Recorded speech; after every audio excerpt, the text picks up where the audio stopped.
Hi there. So you're one of the 4 people that watched my last video and you're here for some more gardening tips. Well, you're in luck. Today I'm going to give you my top 4, no that's 5, 4 tips on container gardening. Now the great thing about container gardening is you don't have to be a Mr. Darcy of Pemberley or a Mr. Rochester of Thornfield Hall. You don't even have to have a yard. All you need is a patio or a windowsill, anything that gets some sunlight, and you're off and running. So let's get started on learning about some container gardening. Okay, and just a reminder, this video is meant for beginner gardeners, aka novices, rookies, neophytes, or as the kids these days say, noobs.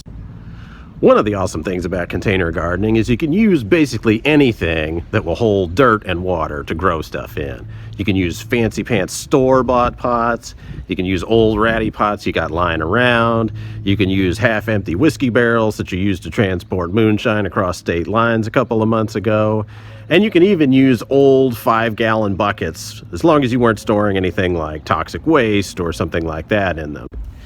Okay, here are my top 4 considerations for container gardening. They are: number 1, drainage; number 2, soil nutrition; number 3, water; number 4, location.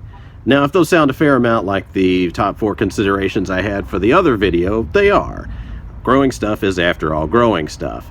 But the way they play out in container gardening is a little bit different than the way that they play out growing things in the ground, so I'm going to highlight some of the key differences here for you to give you an idea.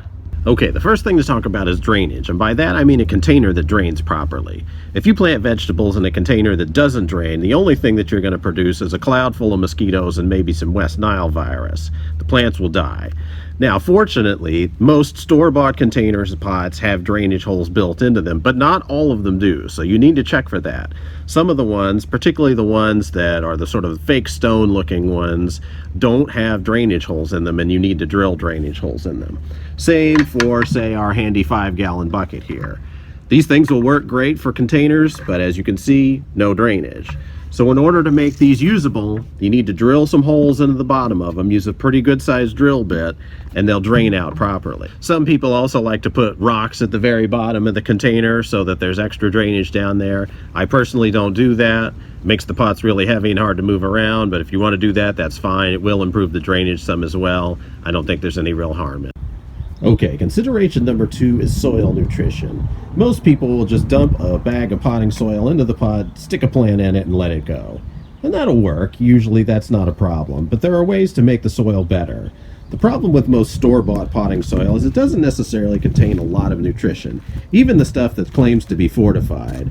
Think of it kind of as the difference between eating a bowl of Fruit Loops fortified with 8 vitamins and minerals and actually eating some fruit. So one of the things that you can do to help with this is to add some compost, if you've got it. And then here's our completed composter right here. We just got it built this week. And if you don't have compost or don't have a composter, consider getting one of these. It's not that big, it's easy to use, doesn't take up that much space, and it'll really help improve your soil. Another thing you can do is add a little bit of peat moss. The peat moss will help the soil retain water and nutrition. The thing about potting soil is it does drain really well. That's not a problem, but it drains a little bit too well sometimes, and the soil doesn't actually hold any nutrition. So you don't need to add any extra drainage material, but do consider adding some amendments to some soil, either peat moss or compost. And then the last thing I would consider adding potentially is just some basic fertilizer. Here I've got some Dr. Earth. That's just what I've been using right now. Almost any of them will work. You know, pick a good all-around fertilizer, but that'll help add some nutrients to the soil as well. And those things will really help you move beyond just basic potting soil to make your plants grow well in pots. Here's a gratuitous shot of a cat that likes to sleep in our yard. It doesn't have anything to do with the video. He's just a cute cat, and I figured I would throw a picture of him in there. His name is Lenny. Hi, Lenny. Okay, consideration number 3 is water. This is probably pretty obvious, but plants in pots need more water than the same plant would need if it's in the ground.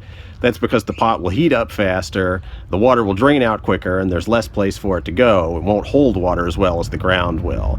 So rather than 2 to 3 times a week, if you're growing stuff in pots, you probably want to aim for every other day, give or take. Again, depending on how hot it is. If it's cool, you're not going to need to do it that often. But if it's hotter, every other day. And if the pot is particularly small, maybe even every day. Sometimes I've had to water my strawberries every day on hot days. So be sure to check those. Stick your finger in the soil, see if it's damp. If it's not, they're going to need some water. It also helps to add a good layer of mulch to the pots, as you can see here. This will help retain moisture and make the plants grow better. Now, it's not going to be as effective as if you did it on the ground, as in down here, because again, the pots just aren't going to hold that much water since they're elevated. But it definitely helps some, and it's worth doing. Okay, one final thing to consider is location. Now, as I explained in the last video, you're going to want a pretty sunny spot. Maybe not direct sun, all day sun, because it'll tend to dry the pot out, but a lot of sun nonetheless. The other thing to think about is whether you want to put the pot on dirt or soil like we've got over here, or whether you want to put it on a hard surface like concrete or something else. Both of them work. It doesn't really matter that much, but the one thing to consider is if you put pots on dirt like this, eventually roots from some other plant are going to grow up through the drainage hole in the pot, and they're going to block the drainage out. And that's going to result in some dead plants. And that's not what you want. Know what I mean? Now, that doesn't happen except for at least a year or two, most likely. So it's not a big consideration if you're growing annuals, like I've got strawberries in this pot here. They're going to be long gone before the roots come up and invade that pot. But if you've got something in there that's going to stay there for a while, or if you're not really mindful of the pot, that's eventually going to happen. So that's just something to be on the lookout for. Every now and then, pull the pot up, make sure there's not roots growing up into it, and you'll be good to go. All right, that completes our discussion of container gardening. I hope you got some useful tips out of it. So keep on growing, keep on picking.